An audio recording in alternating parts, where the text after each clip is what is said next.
T4 Medical Physician Services Reimagined. Our experienced medical professionals put your residents' needs first. We are proud to provide a high-quality level of holistic customer service, medical experience, and commitment to health and wellness to all of our patients. By providing on-site care as well as utilizing an on-call service, our team of providers can deliver proactive, evidence-based care 24 hours a day. Our goal is to treat your residents' physical and mental well-being with the highest level of professionalism as quickly as possible, all while reducing your rehospitalizations. Head to t4medical.org for more information. That's t4medical.org. Thanks, guys. So today I kind of wanted to get into something that I see and I scream at the TV all the time. It's how to break down a zone. So we saw a lot of this in the Olympics. I know France and Serbia both played like a 3-2 zone, which essentially is a 2-3 kind of with the center pushed up.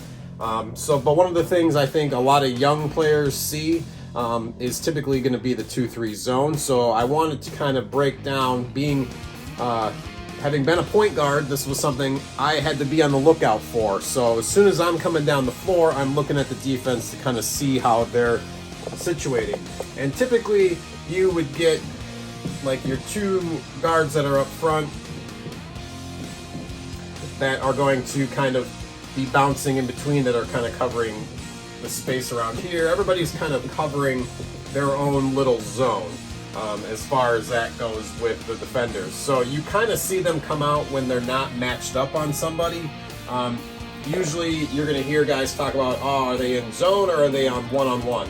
So, or in man. So man defense, obviously if I'm guarding number 6, that's who I'm going to follow around the entire floor. This setup, you're just kind of covering a zone, hence the name. So I think the key that a lot of people don't, even college players and some NBA players, granted the NBA doesn't really do a lot of zone. They have allowed it the last few years, but it's not something that works for them. They have the defensive 3 seconds, so this guy here doesn't really work. But in high school, AAU, and in college, you can there is no 3-second defensive penalties. So if you're the point guard coming down the floor and you see this 2-3 zone, the very first thing is that you have to call it out. So being the point guard, you're the quarterback of the offense. You have to be the one in charge to kind of tell everybody, because they're all kind of going to their spots. So if you're the point guard and you see this 2-3 zone, the first thing that you have to do is you have to set yourself up here at the top. So anytime that you see 2 top defenders, you want to have an opposing. So if there's even numbers here, you want to have an odd number of guards up front. So since it's a 2-3, you're the one guard, you go to the top. The very first thing you're going to do is call for a high post. So you're going to ask probably your center. One of the things I saw LeBron started doing this, and I loved what he was working when he was doing the high post. So essentially you're getting a big into the high post, and you have this. This forces these two to account for the player that's here. So right off the bat, you're kind of putting their zone in flux. Then you're going to have your wing, your other wing, and a low post. So that's what you're calling out. You're yelling at your guys, I need a high post, I need 2 wings, and I need a low post. This guy's going to bounce back and forth depending, but essentially you're trying to create the same type of pulling into the zone at these spots. And essentially you want to get the ball into the high post so that he can spin it out into any particular way.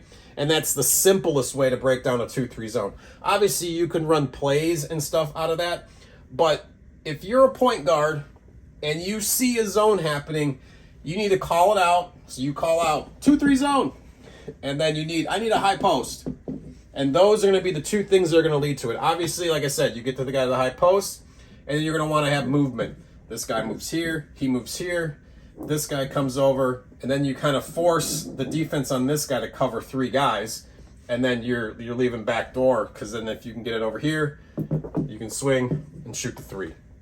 Obviously, this is a quick, very fast kind of breakdown as far as what the 2-3 zone is, but the same thing is in effect if you have any other zones that kind of come about.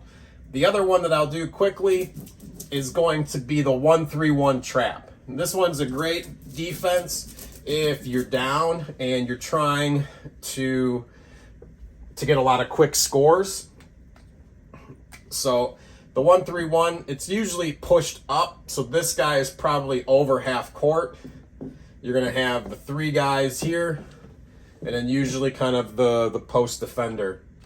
And it's the same thing. So if there's 1 guard up top, I want 2 guards handling the ball to force him to pick a side.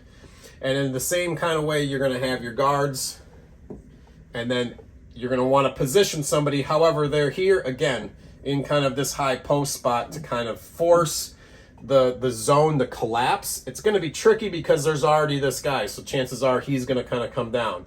But then it occupies them and it forces these guys to be spread out. And especially in today's game, before when we played, there really wasn't. It was just starting to be an emphasis on the 3.